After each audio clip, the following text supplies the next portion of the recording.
पवी घ्या. ईश ऐकणी सीतेच्या वचनात काकाशी नाभे म्हणे श्री रघुनाथ तुझे वाचवय जीवित ऐक इतरार्थ सांगेन.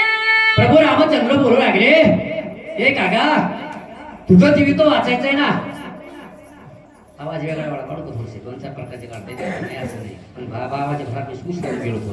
हे प्रभू रामचंद्र बोलू लागले, हे काका या ठिकाणी तुझं जीवित वाचायचंय ना, तर माझे शब्द ऐक, ध्यान देऊन ऐक, मी सांगतोय तुझ्यावर लक्ष ठेव असं काकाला प्रभू रामचंद्र बोलू लागले आहे.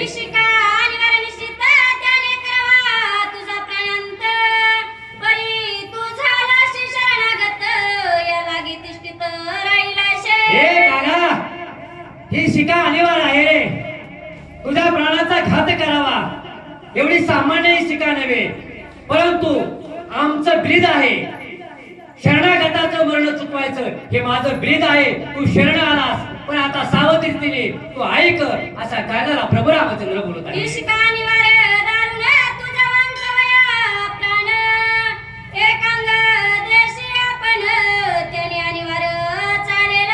हे प्रभू रामचंद्र बोलू लागले, काका मी सांगतोय ते ऐकलंस ना, तुझं एक अंग दे आणि एक अंग दिलंस, एक अंग तुझं सावध राहील, परंतु मात्र शिका मात्र मला बाजूला फेकता येणार नाही. दिलंस तर तुझा प्राण वाचेल असे प्रभू रामचंद्र त्या कागाला बोलतात. तुझा हित लागी जाण तुझं मी सांगत आपण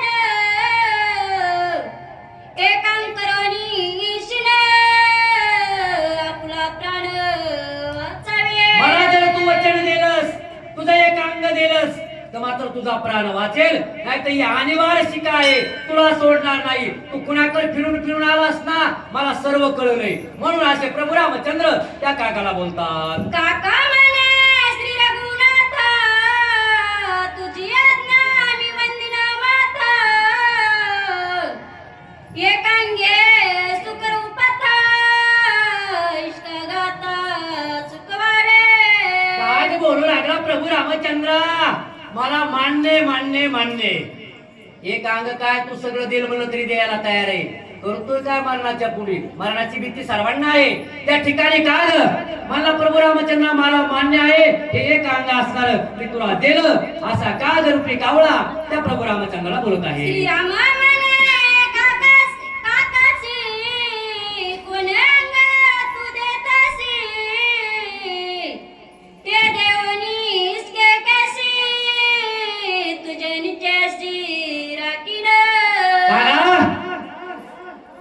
देतो म्हणलास ना, तर कोणता अंग देतोस तुम्हाला, आणि तुझं एक अंग मला सांग आणि एक अंग असणार तुझं रक्षण कर असे प्रभू रामचंद्र त्या कागाला बोलतात. काका म्हणे काका माझ्या इंद्रांची अवस्था अपराध असेल ज्याचे माथा त्याच्या करी घातास के गात्रे.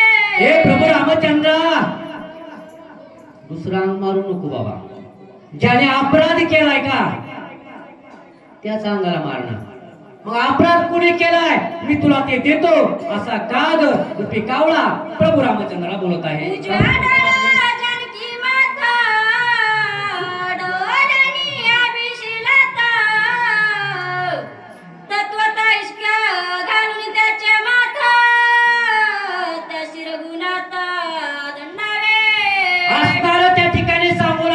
मी सांगतो महाराजाला गोष्ट, हे मी मला खाली खाली चालले सारखं, कशाला माहिती गेलं रे माझ्या पुढे, माझा आवाज इकडे तिकडे जाते.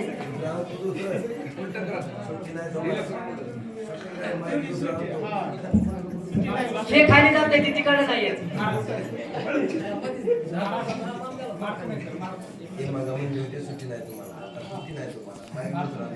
प्रभू रामचंद्राला बोलू लागला, प्रभू रामचंद्र बोलू लागले, कावळा देतोस ना दे हरकत नाही, पण कावळा बोलू लागला प्रभू रामचंद्राला, प्रभू रामचंद्र ज्याने असणारा तुझा असणारा काय केले, गुन्हा केलाय, सीतेचा गुन्हा केलाय तेच अंग तुला देतोय, आणि दुसरा गुन्हा ऐक, ज्या डोळ्याने पाप केले ते डोळा घालू, दुसरा बी घालू नको असा कावळा त्या प्रभू रामचंद्राला बोलत आहे.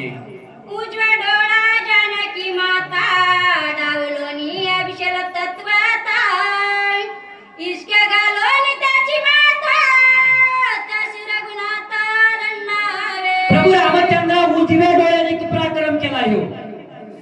डोळ्याने केला चांगदेव महाराज, डाव्या डोळ्याने केला पराक्रम. मग सांगत असो त्याच्यासाठी तुमची मी परीक्षा बघितली पाहिजे तुम्ही.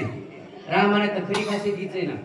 राम किती वर्ष वनवासाला गेलते महाराज सांगता येईल कोणाला? मी सांगू का? मी म्हणलो 14 दूने 28 वर्ष वनवासाला गेलते.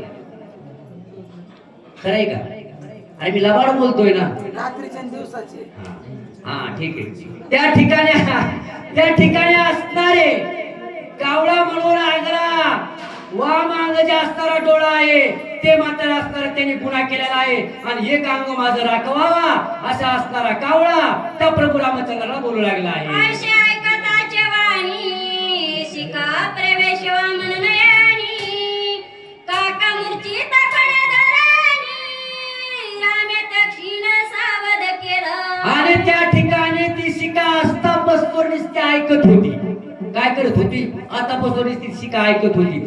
शब्द प्रभू रामचंद्राचे डोळा डावा म्हणल्या बरोबर उठली आणि डोळ्यात शिरली.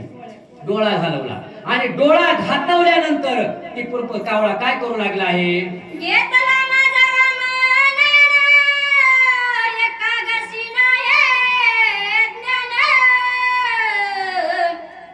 मी झालो अंगहीन येईल चिन्ह तो नेने. प्रभू रामचंद्र भगवान की जय. कावळा पुन्हा बोलू लागला, प्रभू रामचंद्रा अरे माझा असणार सर्व